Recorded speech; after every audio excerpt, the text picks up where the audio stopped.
Hi, is everyone here who's going to be here? Who's not here? Anyway, just wanted to say it's so nice to see some friendly faces that came by yesterday and today at our booth. And so I don't know if I can see you all who are there, but thank you for coming today. My name is Bob, and this is Sally. We've been Lemurian students for many years now and are happy to have this chance to talk with you. Before we begin, how many of you were at our lecture last year? Okay, glad to have you here again. There will be some similarities today because it's important that we talk about Lemuria, its civilization, what happened to it and why. But each year we include something new related to Lemuria, and are sure you'll find what we have to say today intriguing. If you haven't already received a card, you will be receiving a card today, and it has our booth number on the back. And at the end of our talk, we'll explain how you can use it at our booth for a free gift, I should mention. To start with, how many of you have a strong feeling of connection to Lemuria, or maybe even feel you live there? That's interesting. It's likely that you did. Many Lemurians are reincarnating now to try and recreate the highly advanced civilization that existed on that continent. If you feel a connection to Lemuria, it may very well be a longing in your soul to return to a way of life you once knew. For those of you who are here just out of curiosity and don't feel a connection, that's okay too. You're very welcome. You may find, though, that after you listen to this lecture, it may rekindle hidden memories you have of that long-ago civilization. We'd like to give you some background on Lemuria and why it's so important today. Afterward, we'll be happy to answer your questions. There was a highly advanced civilization on the continent of Lemuria, also known as the continent of Mu, that began 78,000 years ago and lasted for 50,000 years. At the end of that 50,000 years, it sank into the Pacific Ocean, and we'll talk about that later. You can see on this map where the continent was located, and that's that outline here. And you might be interested to know this map was drawn in the 1940s by the founder of the Lemurian Fellowship, who is Dr. Robert Stell. The other map of the Pacific Ocean floor over here was prepared by the National Geographic Society in 1969. And it's interesting to see how strikingly similar the two maps are if you follow this outline.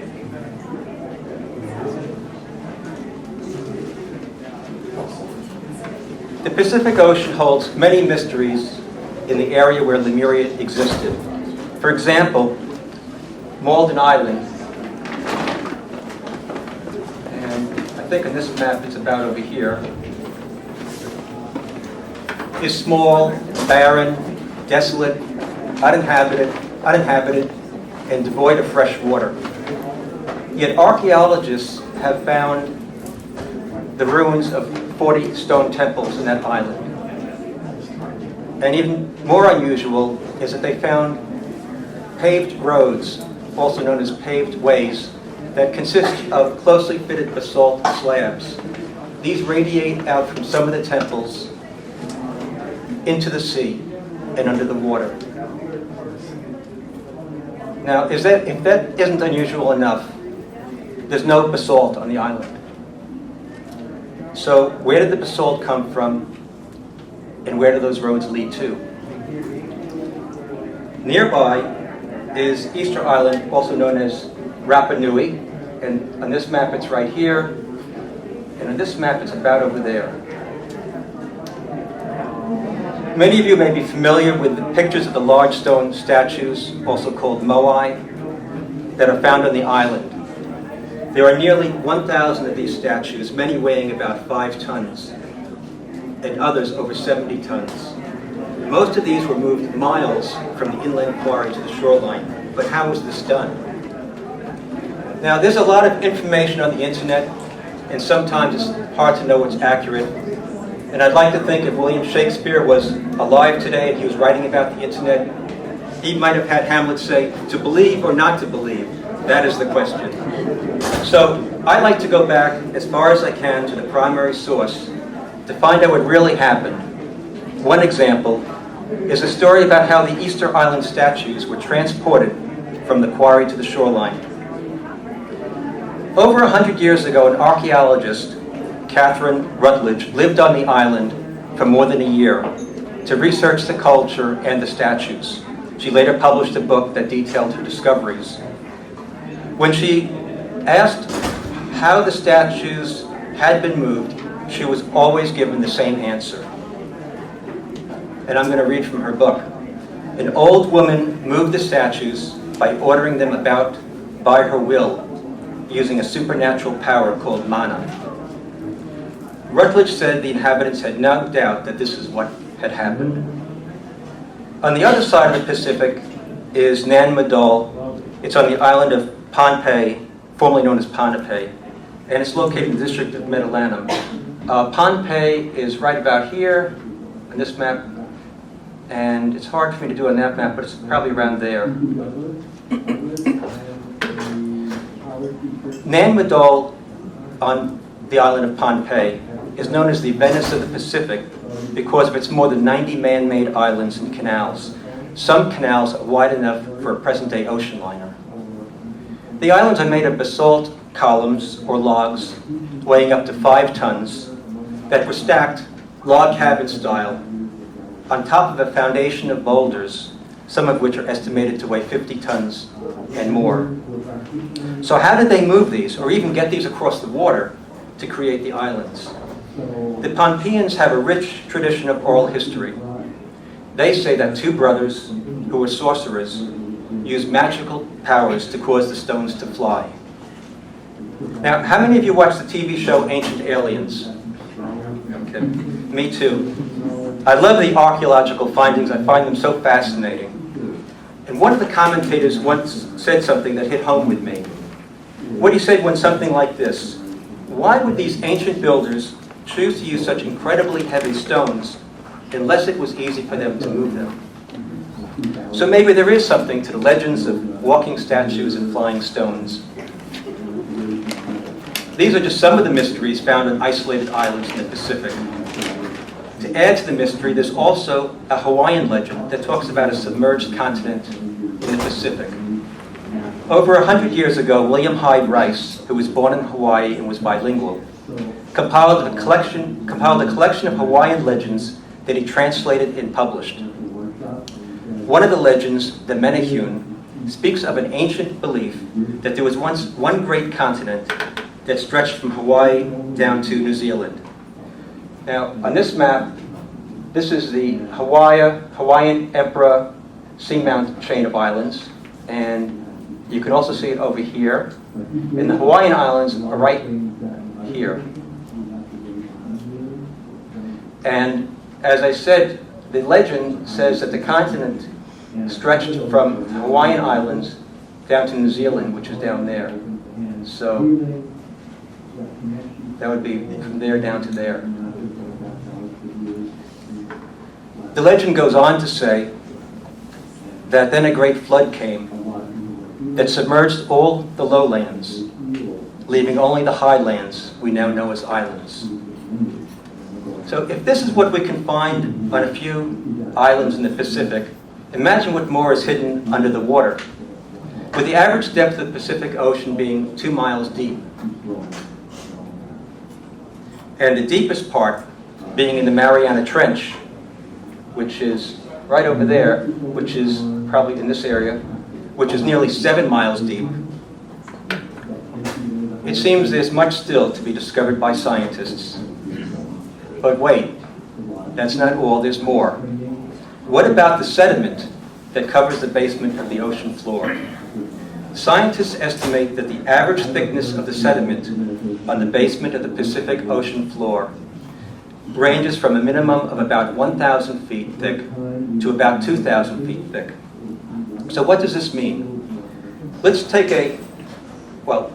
me take a step back about that 1,000 feet, it just so happens that 1,000 feet is about the height of California's tallest building. At least that's according to Wikipedia yesterday. But they do say another building is in the process of being built. Anyway, that building, that's California's tallest building, is right here in Los Angeles. It's called the Wilshire Grand Center. And it's actually about 1,100 feet tall, and that includes the 295-foot spire on its top. So, getting back to what does this all mean, let's take a moment to visualize what it would be like if every home, office building, hotel, and skyscraper in California was placed on the basement of the Pacific Ocean floor. Then let's cover them all with a minimum of 1,000 feet of sediment. Theoretically, the only thing you would be able to see out of all those buildings would just be the top 100 feet of the spire on top of the Wilshire Grand Center. So even if scientists are someday able to thoroughly explore the bottom of the ocean to discover what's really there, they would still need to investigate what's been covered by more than 1,000 feet of sediment. Now that's enough about the mysteries of the Pacific Ocean. We're going to go back to talking about Lemuria. You may wonder how this magnificent civilization started. The angels who first assisted mankind on the continent of Lemuria had experience in establishing successful civilizations on other planetary homes. They came to teach us how to create happiness in life, move closer to God by following the laws of God and nature, and to navigate through the complexities of forming a civilization. How many of you here have a belief that there are others who exist outside of Earth? Oh, that's why you're all at this expo. Okay, well, does it seem logical that some of the more advanced ones have come to be of help to mankind? Yeah. I'm with a good group today. When I first learned that those who came to Earth to help humanity with angels, even though I didn't know anything about angels, I immediately believed that. It was like an inner knowing. But no matter what you believe, the truth is there are wiser beings than ourselves, like God and Christ, who guide us in how we can live in harmony and fulfill our purpose. To turn our attention back to what life was like at the height of the Lemurian civilization, in contrast, I'd like to think I'm an honest person. Does anyone here feel you're honest? This is a trick question. 100% of the time. Okay, no hands. Okay. How about 90% of the time? A few brave souls. If you think you're closer to 50% honest, that's okay. Don't worry. We're not going to ask you to raise your hand. We promise. It might be interesting to know that in the Lemurian Empire, we've been told that for a period of 12,000 years, there was no report of any theft. Think of that. Nothing stolen for 12,000 years. You've probably done a quick mental calculation as to how many things are stolen every minute of the day now. Unemployment and poverty, these were unknown in Lemuria. Life then was tranquil, purposeful, and there was a cohesiveness of all the people in the empire. But even more important were the spiritual values that made life so good. A workman was considered the equal of an executive, and that wasn't because there was a federal or state law that required it or mandated it. It's because that was how they generally viewed each other. There was peace, and people really respected each other. What Lemuria accomplished and what its citizens enjoyed seems idyllic compared with our life today. Getting back to the honesty question, most of us think of ourselves as people of integrity, but in today's world, it can be sometimes complicated to maintain. If you were at our lecture last year, you would have heard the story about the lawyer who wrestled with being honest at his job. Well, they brought me here this year because I'm that person. And I'd like to tell you about my experience as a lawyer in New York City. I worked for a law firm in Manhattan, and as you can imagine, I often found myself trying to figure out how to juggle being honest in my cases and with my clients. I was under pressure to win and bring in big money no matter what it took. So it was a day-to-day struggle. If I refused, I was afraid I'd be fired. And to me, it felt like I was wearing golden handcuffs.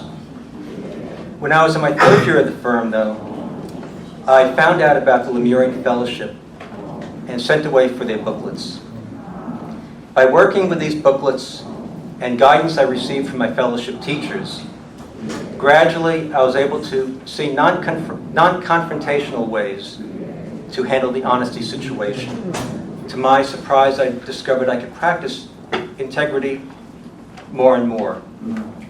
For instance, one time I told my boss that I was uncomfortable with what he wanted me to do. I had thought long and hard about it beforehand, took the initiative to propose another approach to him, and eventually we reached a compromise. It wasn't ideal, but to me it felt like a victory. And to my boss's credit, he was at least willing to listen to me. It was a steady balancing act, but eventually I reached a point where spiritually I knew I needed to do something else. So I started my own law practice. And when I did, I made a silent commitment to the Lemurian masters that I would make integrity the cornerstone of any future success. The happy ending to this story is that I did find immense personal satisfaction in my new career and was able to be of genuine help to people.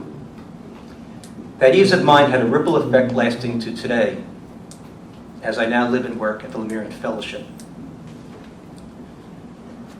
Let's talk more about Lemuria. You may wonder how a society so great and harmonious could fail. And that's a very good question. Sadly, in subtle ways, the citizens of Lemuria began to move away from living in harmony with the laws of God and nature.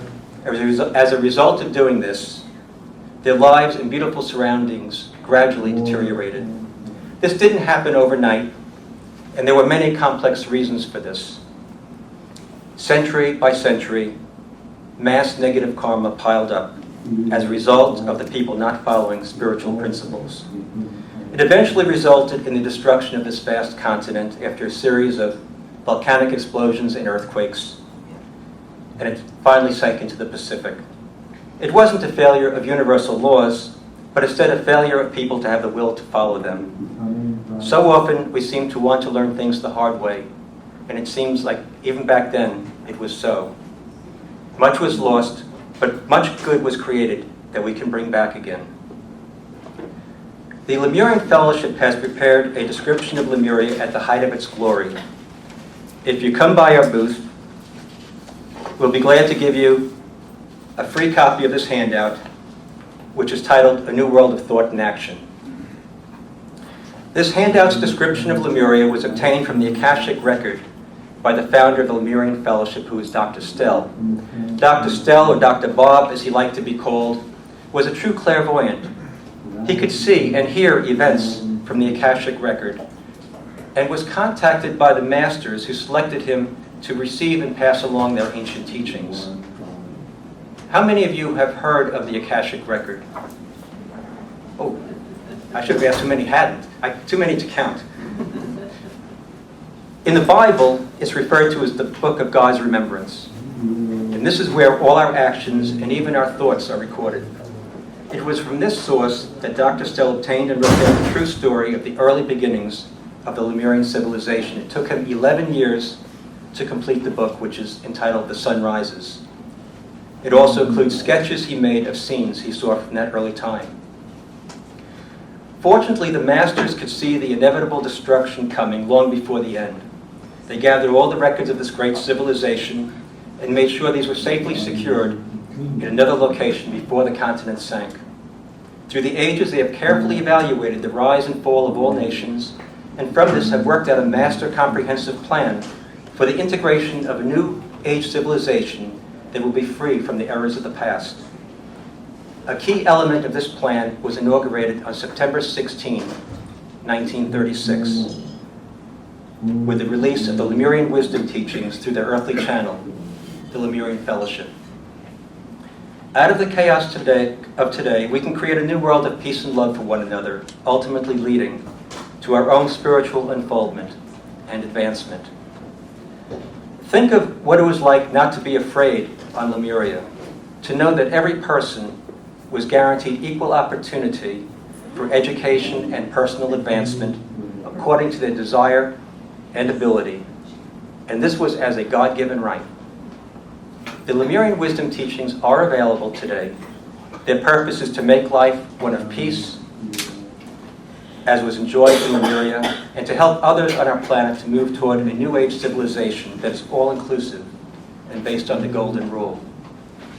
It's a spiritual teaching based on harmony with God and the universe, and is taught by the Lemurian Fellowship, that is the earthly channel for the Lemurian Mystery School, also known as the Lemurian Brotherhood. The Lemurian Fellowship is located in Ramona, California, about 45 minutes from downtown San Diego. It's a beautiful place. It's set on a hill overlooking the Santa Maria Valley, and you're immediately struck by the peace that surrounds you. Some people can feel how close the masters are, how often they are with us on these grounds, even though we're not able to see them with our physical eyes. If any of you are interested in stopping by the Lemurian Fellowship, we'd be happy to welcome you. Just feel free to give us a call or send us an email and let us know you'd like to come by. We'd be glad to arrange a time to meet with you. As beautiful and peaceful as it is there, what is most striking is that you can leave your keys in the car or your phone on a counter and know they are secure, as no one would dream of stealing. Well, that is, unless you're one of those in that 50% honest group. But once you learn about the laws of God and nature, you know that to take from others is really to take from yourself.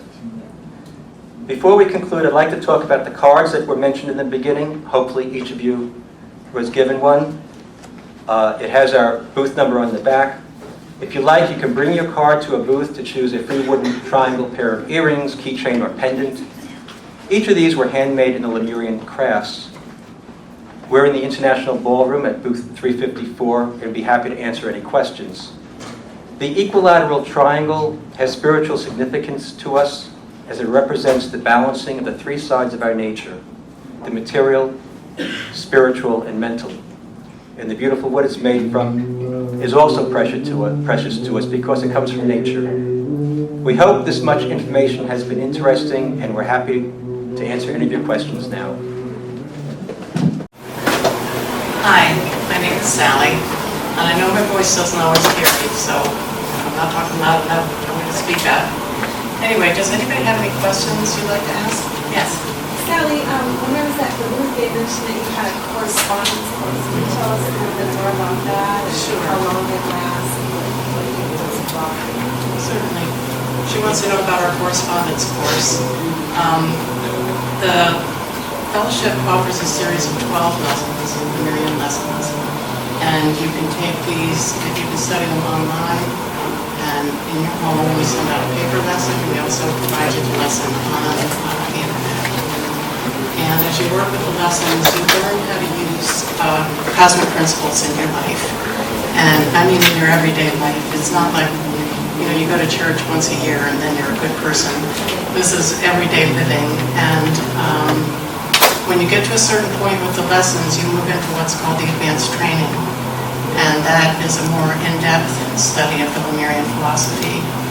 And after the advanced training, you can become a member of the Lemurian order. And we have another location in Ramona, California, where the Lemurian order gathers and participates together. We've got order members from all over the world and all over the U.S. and local order members too, and they get together and work in our organic garden and in the Lemurian crafts. And the thing that's kind of interesting is that, we all believe in the same philosophy. We believe in kindness. We believe in service for a fellow man. And yet when you're right, together, you got little rough edges you got to knock off. And this, we feel, by working together and using the philosophy, we feel like this builds itself into the products that we create in the Lemurian crafts. And whether a person can be in Ramona or has to stay wherever they live. We've got this young lady back here from Kansas. The purpose is to build a better civilization now. We need to restore what was lost from Lemuria, because it was a very peaceful society and definitely higher vibration, moving closer to God. And I forgot where I was going. Where am I going? We see now a better world now, right now. Yeah, and so you can participate from wherever you live. You don't have to move to Ramona. You don't have to be in Ramona.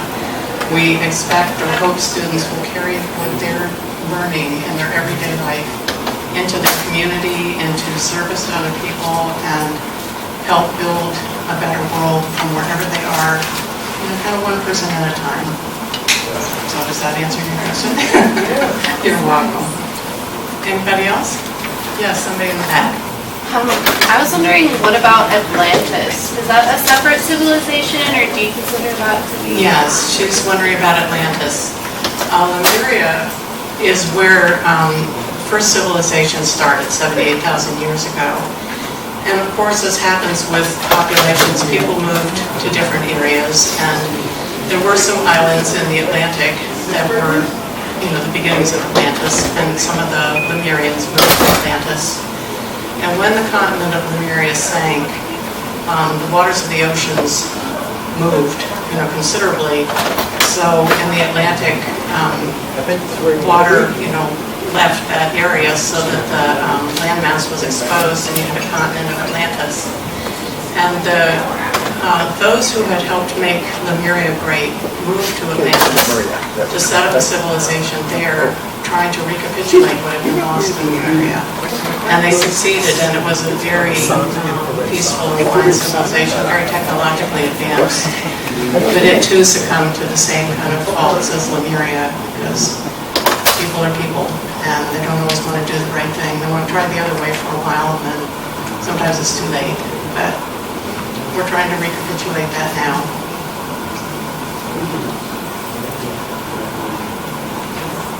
Don't be shy. Well, we've done a lot of research since last year, and found a lot of conflicting accounts. Some of them were pretty flaky, and some of them were pretty believable. And I'm wondering if you guys are aware of these other accounts, and if you have an official. One of them said that there was a war between Atlantis and Lemuria. Lemuria was sunk because Atlantis wasn't on the planet. And it's mainly mentioned that in your work so far. How do you feel about it? I really don't know that. We haven't been given any information about that. The emphasis really in the Lemurian teachings is more on the universal laws and principles that you're trying to work with in everyday life. And there is historical information contained in the Lemurian materials, but there isn't anything that I know of about that in there, so I really couldn't answer that question. And I know there's a lot of flaky stuff. I mean, get on the internet and you can just There's anything. flaky stuff about everything. Yeah. But, okay, I mean, it's, the challenge of studying this stuff is believing in it in the first place. Yes. When you feel the problem with philosophy, I can't start it again. your essence of what we're supposed to be doing. But all these historical anomalies and controversies,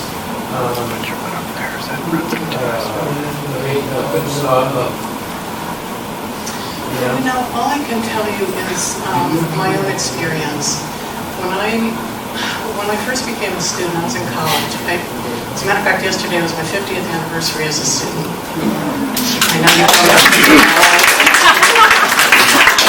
Anyway, my mother gave me the first Lemurian lesson and said, I want you to read this. You're still living in my house, and I can tell you what to do. Okay, whatever. And I read it, and that was it for me. And the historical information, I looked at it and thought, well, I don't understand what all that means. But it's been, I mean, first of all, it resonated with me 100%. I knew this is what I wanted to do with my life, and would that everybody could feel that in finding what's right for you in your path. But as I've used the philosophy, there is a knowing that grows in you that this is right. This is truth. And I had a friend who lost her little girl, and she was trying to find a lot of help. And she read some of the material, and she said, "Your philosophy is soft on my heart." And I thought that was a really nice way to look at it, because really it is voluntary. It is based on goodness and caring for your fellow man, no matter who they are. And there are some people a little harder to care for than others, but ultimately. The reason I bring it up is because it seems like we're in that conflict again. Yeah. I mean, in a very in-your-face sort of way, all over the planet, especially here in America, especially on a political level. And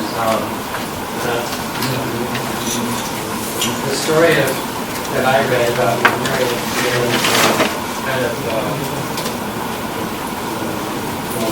cap on the head from behind worries me, because the forces of evil are very effective in the short term. And I'm wondering what lessons the Lemurian philosophy may have for those of us who are trying to kill Republicans. I'll just say it. Lemurian. You guys have a political candidate?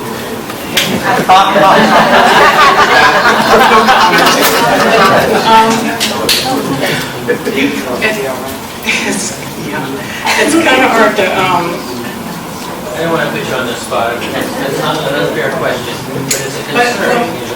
maybe, I don't know if you're the gentleman I talked to at the booth, but in beginning the Lemurian philosophy, if you decide you want to start a study of the materials, you have a 30-day money-back guarantee. If this doesn't resonate with you and you just think, I don't want this, send it back, you get your money back. We do not expect anybody, is just going to jump on it right away. Some people it takes months, even years. I'm not so worried about that. I mean, what I'm concerned about is you guys are offering this wisdom of the ages, and I'm wondering what it has to say about the insanity of the moment. Do you have anything to say about that?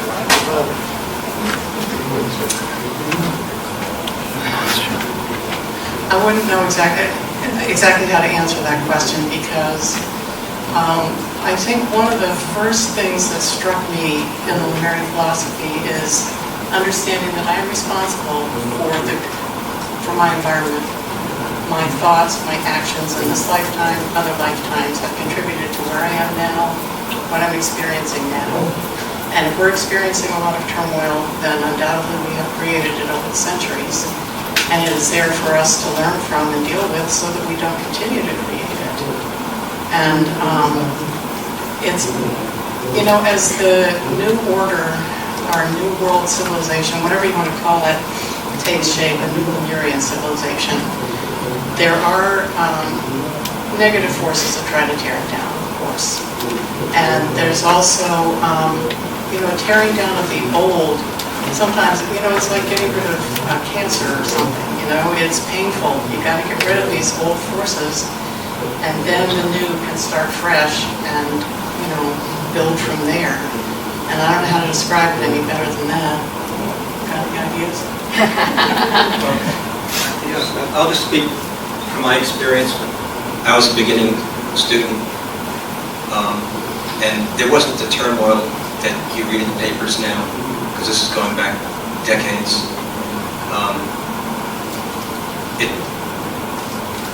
In some ways, it was a little unnerving, but also reassuring to know that there are negative forces in the world. But also to know that the masters, the Lemurian masters, know about this and are working to counteract them. And within the booklets booklets I received and studied, I went all the way through what Sally described. I went through the basic studies, became an advanced training student, became a Lemurian board member. There are suggestions in there that have been passed down from the masters through our founder as to what you can do personally to counteract these nefarious influences. Part of it is when you see all this turmoil going around in the newspapers and social media, you have to take a step back, maybe not read those headlines, because the more you read that, the more you pay attention to it, the more you allow it to seep into you. Plus, we're given affirmations to help control our thoughts. We're given prayers that the masters have passed down to us, that we've been assured that they will be near if we need their help. So all of these things are things that we can do as an individual with ourself to change ourself. And we don't have to worry about, well, we hope other things will change, but we can't really control a lot of these things that are going on right now, but we can control what we're doing and what we're thinking. That's good. Everyone get that.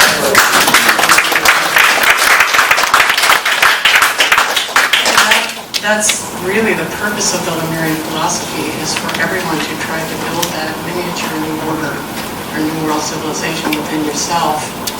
And in the first lesson, you learn about, they're called cosmic credits. And that's, catchy little phrase, but you all understand about the Akashic record. Well, if you do kind things, if you think kind thoughts, you're building a higher vibration for yourself, and you're raising the vibration of the planet just that much in your own little way, and it's important. I was really glad to know when I started the philosophy that I didn't feel like, I can't save the whales, I can't, fix all the, famines and things in other countries, but if I started right now to live in harmony with God's laws and treated other people the way I wanted to be treated, it has a positive effect. It makes a difference.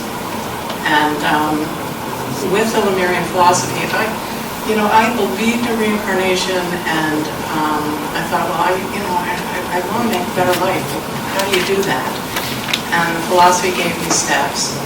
There were cosmic laws that you learn about, universal principles that they're natural laws, they're God's laws, and they're not real easy to implement on an everyday basis, but over the years, you gradually get more comfortable with them and understand what to do with them. Any other questions? Yes?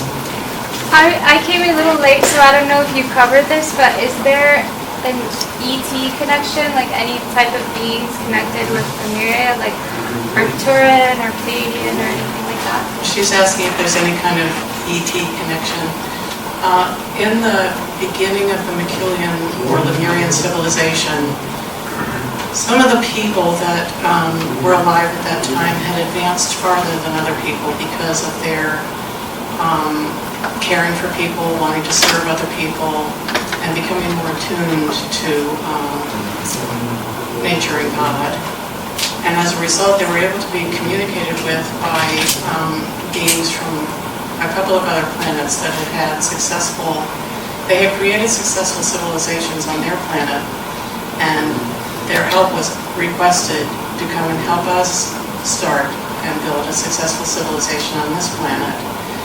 And some of the things they taught were very basic, how to work with animals, how to use herbs and things like that, but also they taught the people cosmic principles, cosmic laws, and there's the thing about shows like Ancient Aliens is you see all these possibilities of these tremendous technological advances, and undoubtedly there were back in Lemuria and Atlantis in particular, but they were for the purpose of peace and to help people and to raise the vibration of the planet. So yes, we do believe in beings from other planets who have helped us, undoubtedly continue to help us, but don't make themselves as known as they may have in the beginning.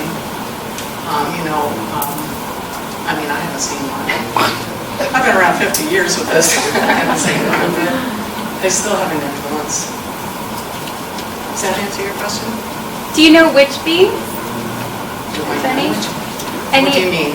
If like there's different like races, you know, if there's any connection.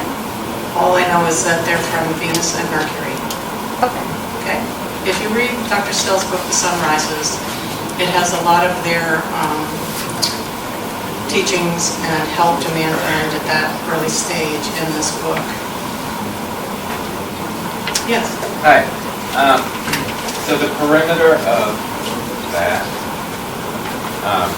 seems to go into North America, right? Yes. And I was at a sacred site, one of these panels, she was talking about ley lines, I think I've heard Mount Shasta. Are there remains or influence from Lemurians around here in North America? Sacred sites or stuff like that?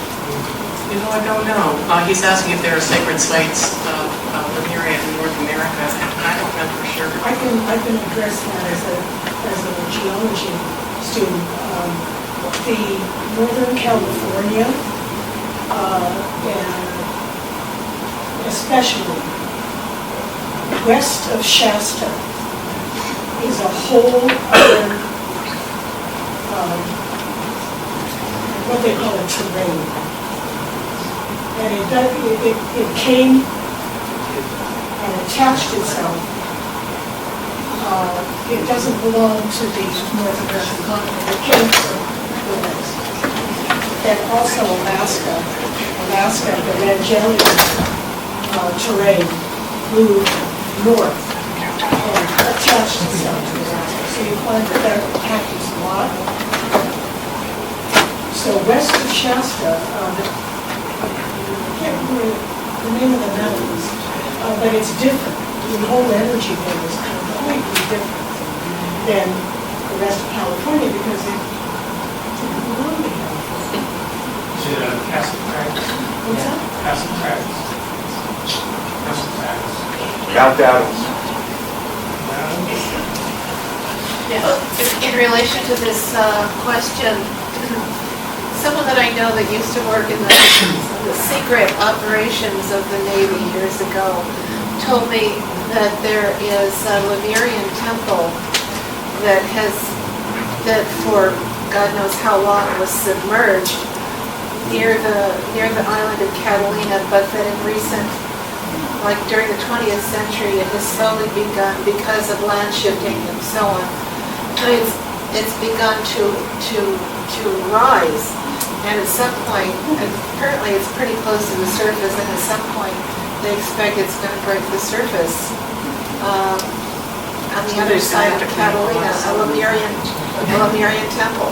So I had a question, if you'll forgive me. I came in a little bit late, but there are two theories that I have read over the years, which one is that Lemuria and Atlantis existed concurrently, and the other one is that Lemuria is far more ancient and was much earlier. Atlantis then became populated, and for a while they existed concurrently, and then Lemuria sank and was survived by Atlantis. Yes. Is that true? Yes, that's correct. As we understand it from the Lemurian Brotherhood. Lemurian Masters. Yes. There's Lemurians still living in, Thunder Mountain, good old Sedona, and if you look at Boise Canyon there, there's also temples there, but there's supposed to be Lemurians really living alive I'm a today. Lemurian. Well, you know, one of the things that Bob mentioned is that we have been told by the Lemurian Masters have said that many people in incarnation today are reincarnated from Lemuria in order to bring about this new Lemurian civilization.